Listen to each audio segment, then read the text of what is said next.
અમદાવાદમાં કેમ્પ હનુમાન મંદિર ખાતે હનુમાન જયંતીની ઉજવણી। કેમ્પ હનુમાન મંદિરમાં ભવ્ય ઉજવણી અને શોભાયાત્રાનું આયોજન।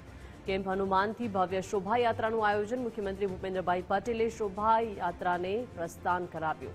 શોભાયાત્રામાં 20 ટ્રક, 200 બુલેટ અને ઊંટ ગાડી સાથે સાથે ઘોડાગાડી અને લાઇવ મ્યુઝિક પણ સામેલ થયા છે। મુખ્યમંત્રીએ સામૂહિક આરતી કરી હનુમાન ચાલીસાના પાઠ કર્યા।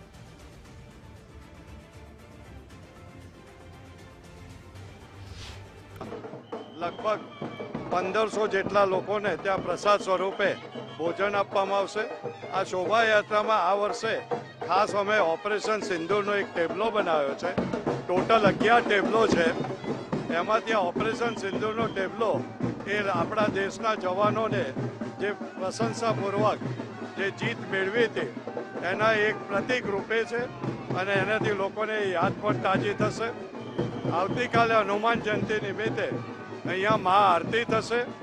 15,000 જેટલા લોકો અહીંયા ભોજન લેશે પ્રસાદ સ્વરૂપે। એની પણ વ્યવસ્થા કરવામાં આવી છે। 1,000 કિલોનો લાડુ ભગવાનને ધરાવવામાં આવશે અને આ રીતે બંને દિવસની સન્માનપૂર્વક ઉજવણી કરવામાં આવશે।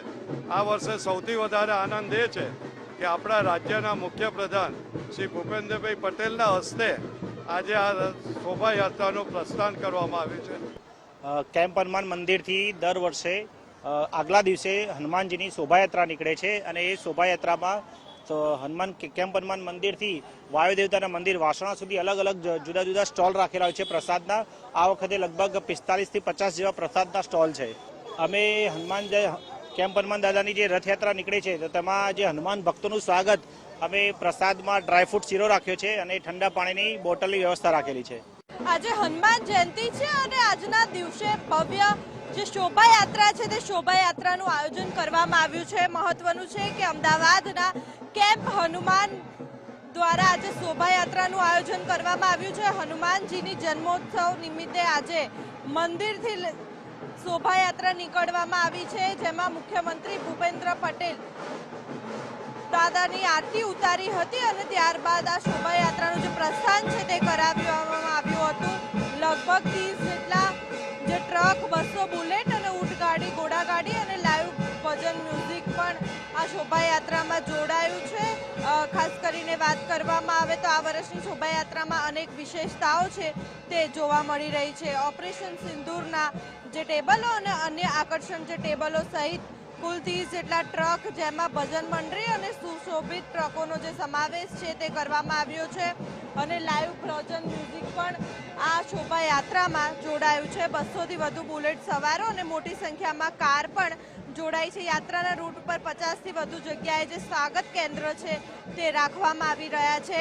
શોભાયાત્રા શાહીબાગ કેમ્પ હનુમાન મંદિરથી શરૂ થઈ શાહીબાગ અંડરબ્રિજ, નમસ્તે સર્કલ, દિલ્હી દરવાજા, ગાંધી બ્રિજ, આશ્રમ રોડ, પાલડી થઈને વાયુ દેવતાના મંદિરે પહોંચશે।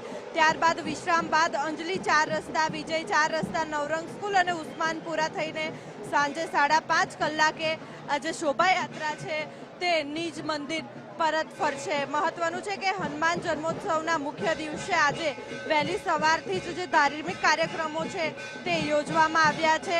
આરતી અને ફૂલોના શણગાર સાથે દાદાને 101 કિલો માવાનો જે હલવાનો જે પ્રસાદ છે તે ચડાવવામાં આવ્યો છે અને ત્યારબાદ મારુતિ યજ્ઞ અને ધ્વજારોપણ બાદ ભક્તો માટે જે મહાપ્રસાદ છે તેની પણ વ્યવસ્થા કરવામાં આવી રહી છે। ત્યારબાદ સુંદરકાંડનું જે આયોજન છે તે પણ કરવામાં આવ્યું છે। મહત્વનું છે કે મોટી સંખ્યામાં આ શોભાયાત્રામાં ભક્તો જોડાયા છે અને આ કહી શકાય કે હનુમાન જયંતિ નિમિત્તે ભક્તો માટે પણ ખૂબ જ મહત્વની આ શોભાયાત્રા છે, કારણ કે શોભાયાત્રામાં આજે જે ધાર્મિક ઉજવણી છે તે કરવામાં આવી રહી છે। કેમેરામેન જય જાની સાથે માનસી પટેલ, ગુજરાત ફર્સ્ટ, અમદાવાદ।